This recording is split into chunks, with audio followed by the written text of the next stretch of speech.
Hello, beginning off-roaders. Not long ago, I posted a video with my top 10 tips for beginning and new off-roaders. This was a list of tips that I had put together based on things that I had learned when I first started off-roading, which wasn't all that long ago, that I thought would be helpful to new off-roaders. If you haven't seen that video, there's a link to it down below. You can check it out. But that was basically what I thought was the most important things that I learned while I was off-roading. At the end of that video, I asked viewers to post what they thought was their most important tip that they learned when they first started off-roading. And some of those comments were really good tips. So in this video, I put together a list of the best tips submitted by viewers for beginners. I'm going to try to make this video quick, so I've got my cheat sheet here, forgive me. Now, these tips are in no particular order. The first tip is from Arthur, and he says, thumbs outside of steering wheel. Now for a beginner, that might sound kind of silly, but that's actually a very important tip. Now what he means is when you're driving, if you're on a rough trail that's bumpy or you might be going over some rocks,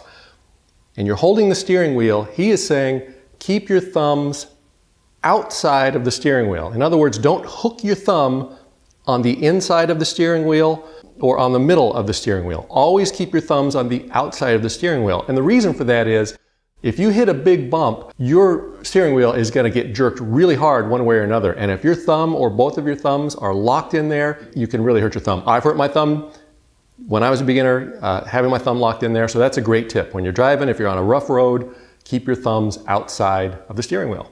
Dow Stan says, learn to be a better driver. So basically what he's saying is practice more. Learn your vehicle, learn what options it has, descent control. If you've got a stick shift, you want to make sure you're in 4 low. Use your left foot for braking, your right foot on the gas pedal. That takes some time to learn. Of course, if you have a stick shift, you're not going to do that. Straddle deep ruts. In other words, never put your tire in the rut. Try to keep your vehicle level at all times. Cross over ditches at an angle so that you've always got 3 wheels at least on the ground. Basically, he's saying practice more.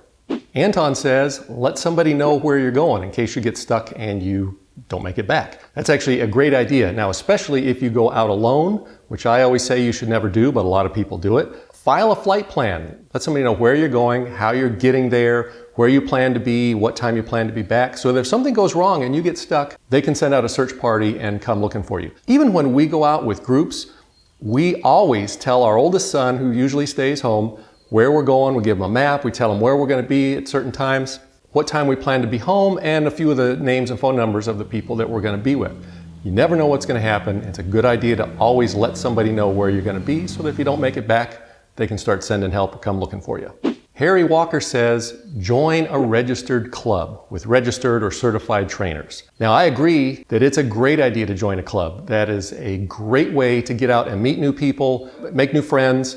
Joining a club or a group is an excellent idea. Harry points out that you should join a registered club or a group with registered and certified trainers. I don't know if I agree with that. We lead groups all the time. We've been leading groups up to 150 Jeeps for the last couple of years. We're not certified other than just learning the hard way like everybody else. I don't like having to pay somebody to go out and do what I can do for free. So we've always just joined up with local groups, and we've gone through several groups. Some groups are just a bunch of jerks. You may not like them. So you might have to try a few different groups or a few different clubs to find one that works best with you and that you fit in the best with. Certified clubs with registered trainers and leaders is a good idea, at least because you know that they know what they're talking about if you're going there to be taught something. But if you're going out just to look for groups to hang out with and learn about the new trails and make friends, I say pick what's best for you. Captain Seamus says get a sat phone or satellite locator.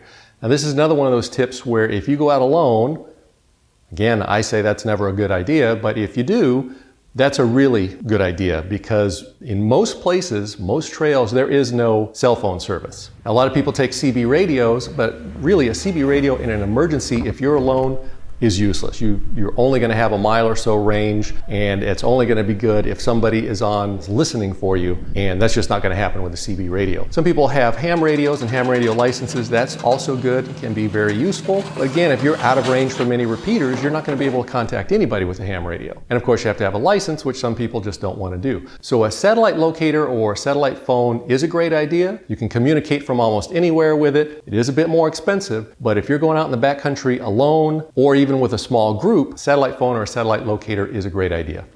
Ibrahim Alkbar says, must have flag all the time. I don't know, leave a comment down below if you know what that one means.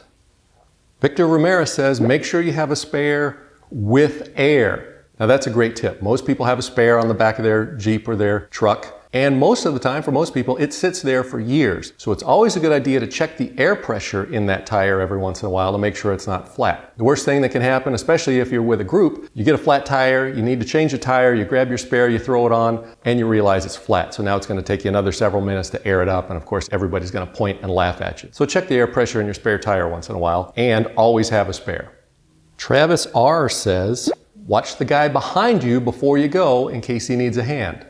Now, that might sound silly, but that's actually a really important tip. If you're out in the middle of nowhere and you've got one or two people behind you or a whole group of people behind you, and you start going and you're turning left and right and you don't realize that the guy behind you was having a problem or getting a water out of his water cooler or something, and he loses sight of you, well, now he's lost. He doesn't know where to go. So when we're out in groups, we always tell everybody to play the rear view mirror game, and that means to keep the guy behind you in your rear view mirror. And as you move along, if you don't see that guy in your rear view mirror anymore, then you need to stop and wait for him to catch up. Basically, don't desert the people behind you. Keep an eye on them. Make sure that there's always somebody behind you.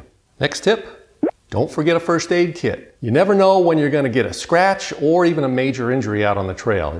It's kind of likely that when you're out there, especially if you're doing rough trails or out in the backcountry, rough rocky hills and so on, you're going to slip, you're going to fall, you're going to scratch a knee or an elbow or worse. Now, a lot of us cobble together a bag full of Band-Aids and this and that and kind of scatter all over everywhere in the back of the vehicle. But having a single first aid kit in one place that you know where it is and it's easy to find with all the important essentials in it is a great idea. We have a fellow Jeeper that's a friend that sells first aid kits. There's a link down below with a discount code. Order one and get a discount. Get it before your next run.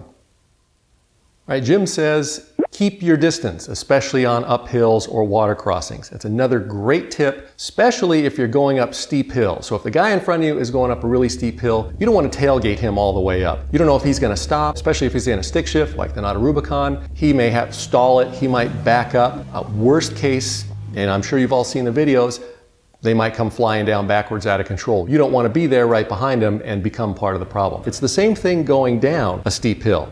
Don't tailgate the guy in front of you, because then if you have a problem, if you start sliding, if you lose control, you're going to slam forward right into him, and now you've got two Jeeps in trouble instead of just one. So always keep a safe distance up or down hills. It's the same with water crossings. Let the first guy go, let the guy ahead of you go. Make sure he doesn't get stuck or stalled out, because you don't want to get stuck behind him. If he's stuck in 3 feet of water or worse, you don't want to be stuck there. Let one person go through at a time. So if anything goes wrong, you can pull that person out, or the person in front of you or behind you can pull you out. You don't want to get stuck together.